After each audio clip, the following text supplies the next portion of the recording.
It's 9:30 Eastern, and you know what that means. Sports Pause is on the air. Let's do it. And on we'll go through the wastelands, through the highways, till my shadow turns to sun rays. Robinson for three. Quinnipiac will advance to the semifinals. Quinnipiac and Yale in playoff hockey. What else could you ask for?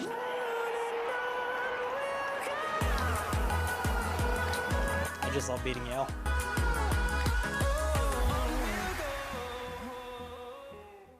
We start tonight with some basketball coverage from the Times Union Center.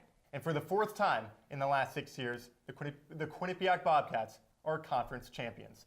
A back-and-forth battle with the number 2 Marist Red Foxes ended in a 67-58 win for the Bobcats. One Bobcats forward earned MAC championship MVP honors. Redshirt junior Jen Fay took home the Most Valuable Player award following her 23-point performance earlier this evening. Our own Sierra Goodwill caught up with Fay after the game. Let's have a listen.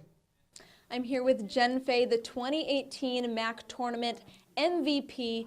Jen, first of all, how does it feel to be champs again, back-to-back years? I mean, it's awesome. We've been working all year for this. Obviously, last year was a successful one, too, and we're just we had to take it one step at a time. Obviously, we got to win the MAC first, and now we have our sights set on the tournament. Great second half from the Bobcats redshirt junior. Oh, and she's been so important to the season all year long. And another player that's been equally as important, I would say, is Erin McClure. And the Q30 Sports Twitter went to go find out if Erin McClure got robbed of the 2018 MAC Player of the Year award. You see on your screen there, 79% of fans say McClure does deserve to be the MAC Player of the Year. Moving to the men's side now, Baker Dunleavy and company were also competing in Albany this weekend, and their success cannot be overlooked. Here we are in the second half.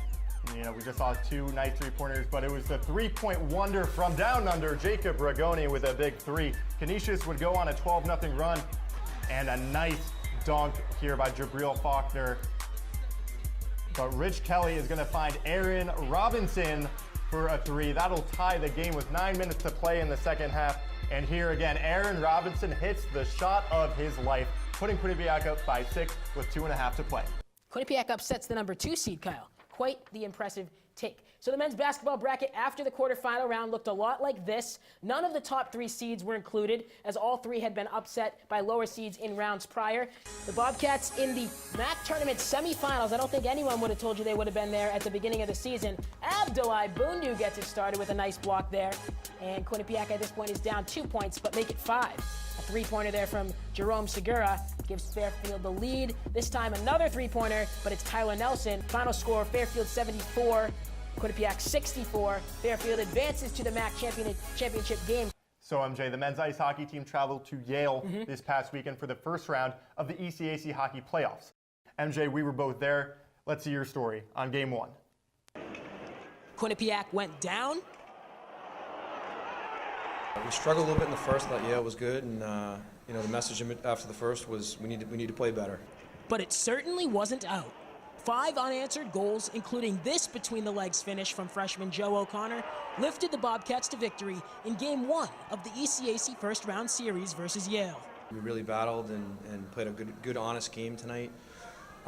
Good habits, kept it simple, and the passion was there, the care was there, and if we're going to do that and play to our identity, we'll win a lot of games. So now let's bring in Q30 Sports men's ice hockey beat reporter Jonathan Banks. So Jonathan, of course, Quinnipiac has to get on a bus and travel to Lina Rink, but what is the X factor going to be for the teams? I want you to start with Cornell. Yeah, I mean, for Cornell, there's really one answer here, and it's Matthew Galida, the freshman netminder. He has a 1.499 goals against average. That leads the conference and the country second in save percentage to Colton Point. All right, so let's switch gears now and take a look at the women's indoor track and field team. Emily Wolf won the 5,000-meter run. Her time of 16 minutes and 40 seconds was a personal best. And now we actually have Wolf live in studio with Q30's own Robin Brown. Thanks, guys. I'm joined tonight by Emily Wolf. Emily, thanks for being here. Of course. How did it feel knowing your name was being written into the record books? It was really exciting. I went to that race just knowing that I was going to run my hardest and see if I could win it, so it was really exciting when I did. In Sports Pause top play of the week, we're going back to the ice. Hamden native Joe O'Connor may not play all that much, but when he does, he makes the most of his minutes. A nifty finesse between the legs for the goal, and the Bobcats win Game 1. Thanks for stopping by tonight. So long from Studio 125.